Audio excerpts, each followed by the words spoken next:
भरत नाम का एक मुफलिस किसान था जो रोजाना अपनी सब्जियां फरोख्त करने गांव से दूर शहर जाया करता था। हे भगवान, ये कैसी जिंदगी अता फरमाई है मुझे। रोज इतनी मेहनत, अगर रोज काम ना करूं तो मेरे बच्चे भूखे मर जाएंगे। भरत के घर में उसकी बीवी पूनम और उसके 2 बच्चे थे, रोहन और प्रिया। सारा खानदान खुश था, बस भरत ही अपनी जिंदगी से नाखुश था। ये भी कोई जिंदगी है? गरीबी, मेहनत और मजदूरी। ऊपर वाले ने हमें कुछ भी नहीं दिया है। ऐसा नहीं है, ऊपर वाले ने हमें इतना अच्छा खानदान दिया है, ये क्या किसी दौलत से कम है? लेकिन दौलत तो नहीं दी ना। मुझे ऊपर वाले पर पूरा यकीन है कि एक रोज वो हमें ढेर सारी दौलत अता फरमाएगा, आप देख लेना। मैं उसी रोज के इंतजार में हूँ। खैर, भरत ने अपनी ज़राअत जारी रखी और वो शहर के बाजार में भी सब्जियां फरोख्त करता रहा, लेकिन वो अपने इन हालात से बिल्कुल भी खुश नहीं था। वो अक्सर ऊपर वाले को कोसा करता था। एक रोज की बात है, भरत हमेशा की मानिंद सब्जियां फरोख्त करने शहर आया था। वो सड़क पार कर ही रहा था कि एक ट्रक का ब्रेक फेल हो गया। भरत को अस्पताल में दाखिल कराया गया। उसका पूरा खानदान परेशान था।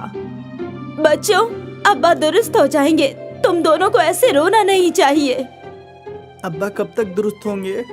बोलो ना अम्मी, अम्मी। बहुत जल्द। कई रोज गुजर गए, भरत को होश आया, लेकिन उस हादसे की वजह से उसके पैर काटने पड़े।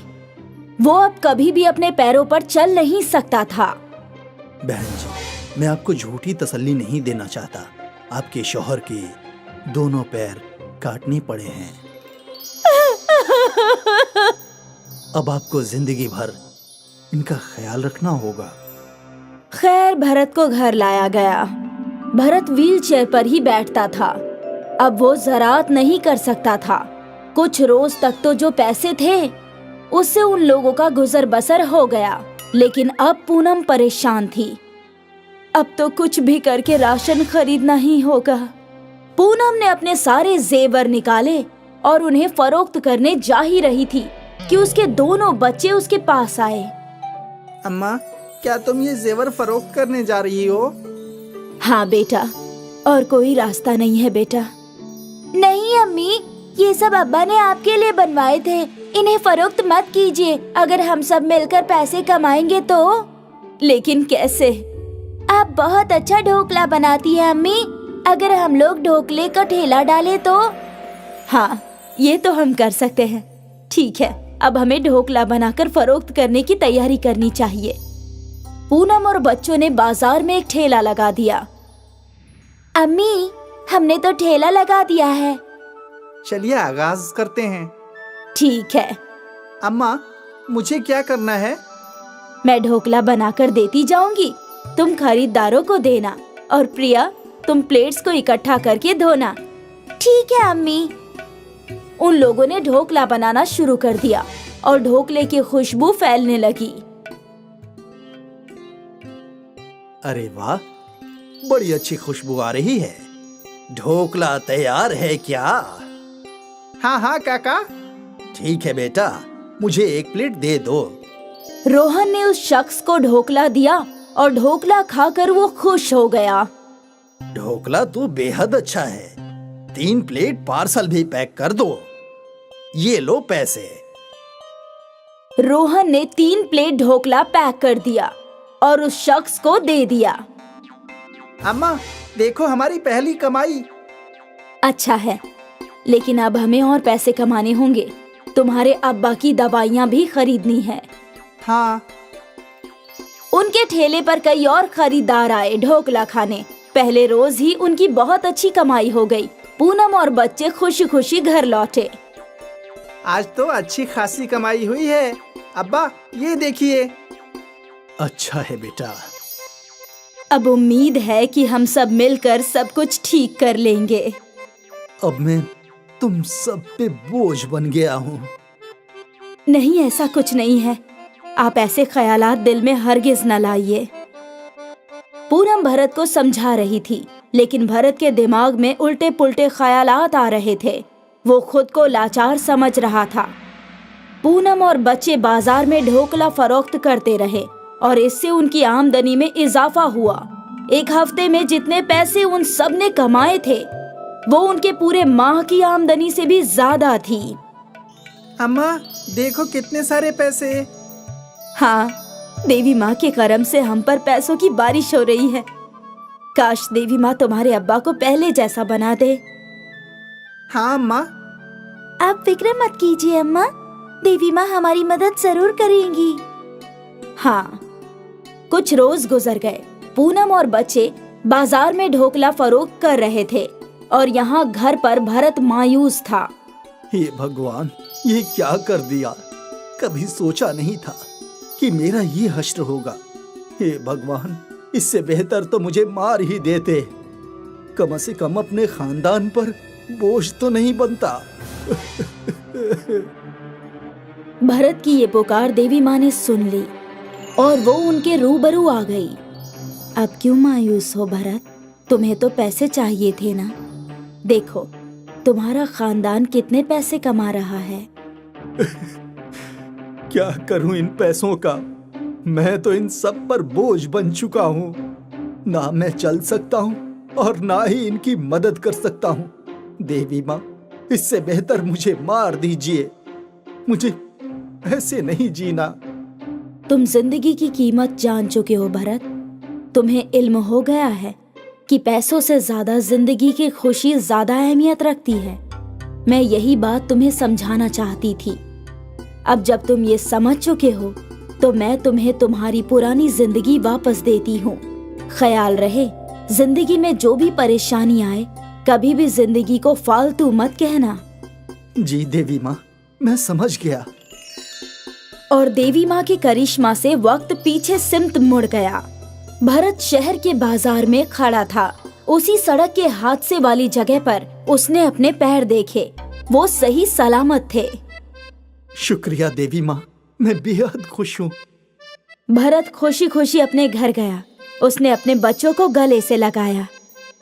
तुम सब मेरी जिंदगी हो। तुमने मेरे लिए वो किया है जो कोई नहीं कर सकता। आप किस मुतालिक बात कर रहे हैं? कुछ नहीं, तुम नहीं समझोगी। आज मैं जिंदगी और खानदान की अहमियत समझ गया। मेरा खानदान और उसके खुशहाली में ही मेरी जिंदगी की असली दौलत है। क्या बात है, आज आप कुछ अलग ही बोल रहे हैं। क्योंकि आज मैं अपनी जिंदगी और उसकी खुशी से बेहद खुश हूँ। और हमेशा ऐसे ही खुश रहना। पैसों की भागदौड़ में हम जिंदगी जीना भूल जाते हैं और हमारी जिंदगी की असल खुशी का एहसास हमें तभी होता है जब हमारे साथ कुछ बुरा होता है। हम अमूमन जो हमारे पास नहीं है उसका ख्याल कर कोसते हैं, लेकिन जो हमारे पास है उसकी खुशी मानना भूल जाते हैं। जिंदगी में भले ही 100 तकलीफें आए, लेकिन हमें हमेशा खुशी तलाशनी चाहिए। एक समय की बात है, किसी गांव में रूबी अपने वालिदान के साथ रहती थी। रूबी का परिवार बहुत ही खुशहाल था। उसके वालिदान उसे बहुत प्यार करते थे। एक दिन पूरा परिवार मेले में गया था। तभी मेले में भगदड़ मच गई। एक बैल पागल हो गया था। लोग यहाँ वहाँ भागने लगे और इसी दरमियान रूबी अपने वालिदान से बिछड़ गई। भगदड़ में बैल ने रूबी के वालिदान को सींग से मार दिया।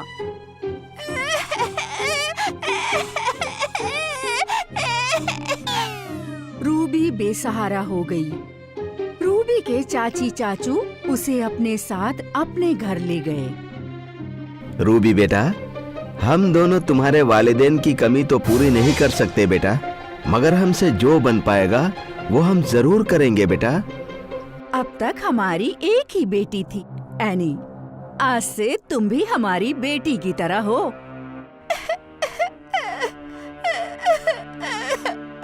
कुछ दिनों तक रूबी बहुत खुश रही, लेकिन थोड़े दिन बाद चाची के तेवर बदल गए। रूबी! जी चाची।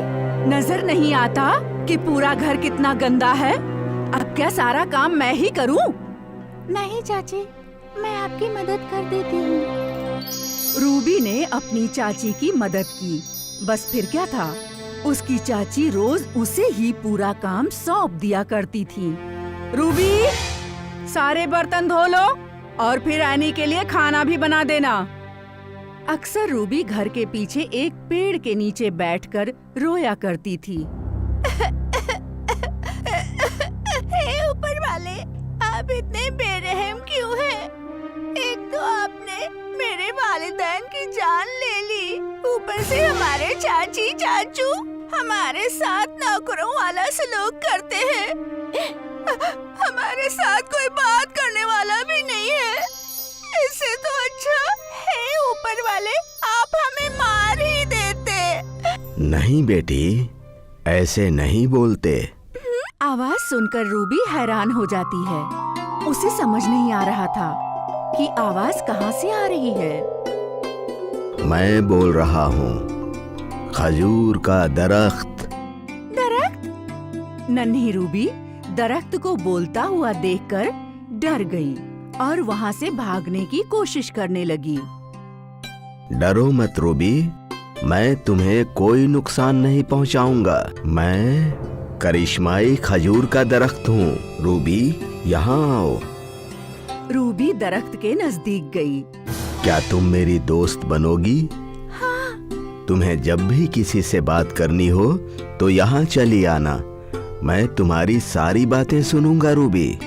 हमारी चाची बहुत बुरी है, दिन भर हमसे काम करवाती है और हमें खाना भी नहीं देती।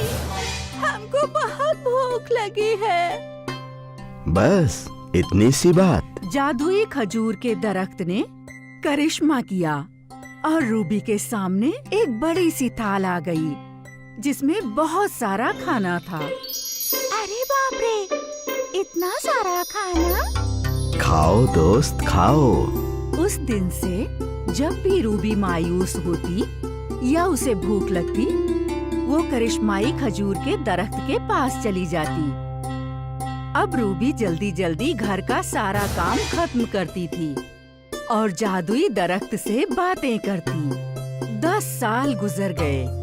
रूबी बड़ी हो गई। वो अब भी उस जादुई खजूर के दरख्त से बातें करती थी। रूबी! जादुई दरख्त, चाची बुला रही है, हम जाकर आते हैं। फिर मिलेंगे। कहाँ मर जाती है तू? रोज रोज तुझे खोजना पड़ता है। चाची, मैं तो यही थी, आंगन में। सारा काम हो गया? हाँ, सब हो गया। सुन, कल एनी की सालगिरह है, घर में बहुत सारे लोग आएंगे। तुझे आज ही अच्छे से घर की सफाई और सजावट भी करनी है और कल सारे मेहमानों का खाना भी बनाना है। ठीक है चाची, हम सब कुछ कर देंगे। रूबी ने घर की सफाई शुरू की और सफाई के बाद उसने घर को सजाया भी। इस काम में देर रात हो गई। अगली सुबह 5 बजे रूबी बाजार के लिए निकल गई। रूबी बाजार से ढेर सारा सामान खरीद लाई और अकेले ही उसने सारा खाना भी पका लिया। सब कुछ तैयार है चाची। अच्छी बात है। चाची, मेरे कपड़े फटे हुए हैं। अगर एनी का कोई पुराना कपड़ा हो तो मुझे दे दीजिए। रूबी एनी से खूबसूरत थी। अगर वो दावत पर आती तो सभी लोग रूबी को ही देखते। ये सोचकर कोई जरूरत नहीं है तुझे दावत पर आने की। आज बहुत रईस लोग आ रहे हैं। तू अपने फटे पुराने कपड़ों में किसी के सामने आने की हिम्मत मत करना। पर चाची, मेरा भी मन है। नहीं मतलब नहीं। रूबी उदास होकर दरख्त के पास चली गई और उसे सब कुछ बताया। तुम्हें दावत पर जाना है ना? बस इतना ही ना?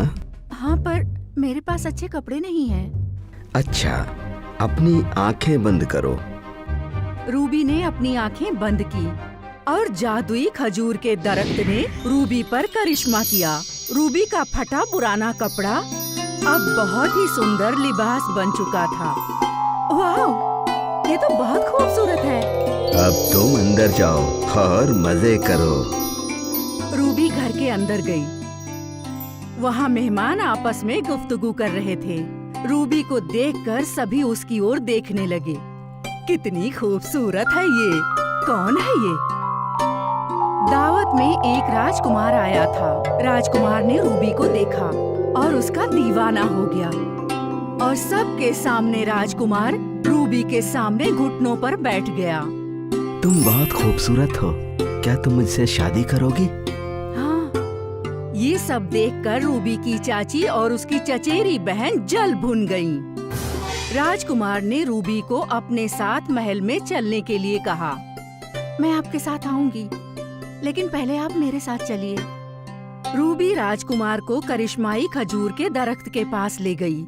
जादुई दरख्त, हमें अपनी दुआ दो। हमेशा खुश रहो मेरी बेटी, और जाते जाते मेरी कुछ सूखी डालियां अपने साथ ले जाना। जब भी तुम्हें मेरी जरूरत होगी मैं हमेशा तुम्हारी मदद करूंगा। रूबी ने सूखी टहनियां उठा ली, जादुई दरख्त को गले लगाया और अपने राजकुमार के साथ रवाना हो गई। रूबी और राजकुमार हमेशा खुश रहें। रामपुर नामक ग्राम में मानिक का परिवार रहता था। मानिक के परिवार में उसकी बीवी मोहिनी और 2 औलादे मोंटी और बंटी थे। मानिक का छोटा परिवार है, लेकिन सुखी नहीं है, क्योंकि उनके पास बहुत कम पैसे हैं। मानिक को मजदूरी से बहुत कम पैसे मिलते हैं, जिससे घर चलाना मुश्किल होता है। मानिक सुबह सुबह अपने काम पर जाने के लिए निकला, लेकिन तभी उसके बच्चों ने उसे रोका। पिताजी, हम मदरसा नहीं जाएंगे। क्या हुआ बेटा, आज स्कूल क्यों नहीं जाना है? हमारे पास अच्छे लिबास नहीं है, हमारे लिबास फटे हुए हैं। बेटा, आज मैं काम पर जा रहा हूँ और मैं तुम्हारे लिए सारी चीजें लाने की पूरी कोशिश करूँगा। पिताजी, आप रोज ऐसे ही बोलते हो, हमारी बहुत बेइज्जती होती है। अच्छा ठीक है, अभी तुम स्कूल जाओ, मैं आकर बात करता हूँ। मानिक दुखी मन से चला गया। मोंटी और बंटी भी मदरसा चले गए। दोपहर को मदरसा की छुट्टी के बाद बंटी और मोंटी के साथ में पढ़ने वाले बच्चों ने दोनों का मजाक बनाया। सोनू और मोनू 2 भाई बर्फी खा रहे थे और बाकी दोस्तों को भी खिला रहे थे। भाई, मेरा भी बर्फी खाने का मन कर रहा है। हाँ भाई, एक दिन हम भी बर्फी खाएंगे। बर्फी खाने के लिए पैसे लगते हैं, पर अफसोस वो तुम्हारे पास नहीं है। जिस दिन हमारे पापा को अच्छा काम मिल जाएगा, उस दिन हम भी बर्फी खाएंगे। गरीब लोग, जब तुम्हारे पास कुछ है ही नहीं तो मदरसा क्यों आते हो? हम आपके दोस्त हैं, लेकिन आप फिर भी हमें परेशान करते हो। हम तुमको अपना दोस्त नहीं बनाएंगे। मोंटी और बंटी दोनों वहाँ से चले गए। दोनों बहुत दुखी थे, इसलिए वो अपने घर नहीं गए, बल्कि जंगल में चले गए और एक दरख्त के नीचे जाकर बैठ गए। भाई, हम ऐसे कब तक बेइज्जती सहते रहेंगे? कोई बात नहीं भाई, पिताजी को कोई अच्छा काम मिल जाएगा तो वो जल्दी लिबास ले आएंगे। भाई, वो सामने देखो, वो इंसान कुल्हाड़ी लेकर दरख्त काटने आ रहा है। सामने से एक इंसान हाथ में कुल्हाड़ी लेकर दरख्त की तरफ आ रहा था। मैं इसे दरख्त काटने नहीं दूंगा। हाँ, हमें इसे रोकना होगा। तब तक दरख्त काटने वाला लकड़हारा भी दरख्त के पास आ। हे बच्चों, यहाँ से हटो, मैं इस दरख्त को काटने आया हूँ। हम यहाँ से नहीं हटेंगे। आप इस दरख्त को नहीं काट सकते हो। तुम कौन होते हो मुझे दरख्त काटने से रोकने वाले? मैं इस दरख्त को काटने आया हूँ और मैं काट कर ही जाऊंगा। जब एक बार आपको बोल दिया तो बोल दिया कि तुम दरख्त नहीं काट सकते। तुम दोनों एक तरफ हो जाओ, वरना मैं तुम दोनों को भी। लकड़हारे के कुछ बोलने से पहले ही दोनों भाई लकड़हारे पर टूट पड़े। लकड़हारा वहाँ से जान बचाकर भागा। आज एक दरख्त की जान बचाई और इसीलिए खुशी हो रही है। हाँ भैया, मैंने किताब में पढ़ा था कि पेड़ पौधे हमारे पर्यावरण के लिए बहुत जरूरी हैं। हाँ, तुमने सही पढ़ा मेरे छोटे भाई। चलो घर चलते हैं, माँ इंतजार कर रही होगी। वो दोनों घर पहुँचे। तुम दोनों आ गए? आओ खाना खा लो। ओफो माँ, आपने फिर वही पानी वाली दाल और मोटे चावल बना दिए। मुझे खाना नहीं खाना। बेटा, खाने के बारे में ऐसा नहीं बोलते। भाई, तुम ये खाना खा लो। खाने की बेइज्जती नहीं करते। जल्दी ही पिताजी हमें अच्छा खाना खिलाएंगे। मैं नहीं खाऊंगा ये खाना।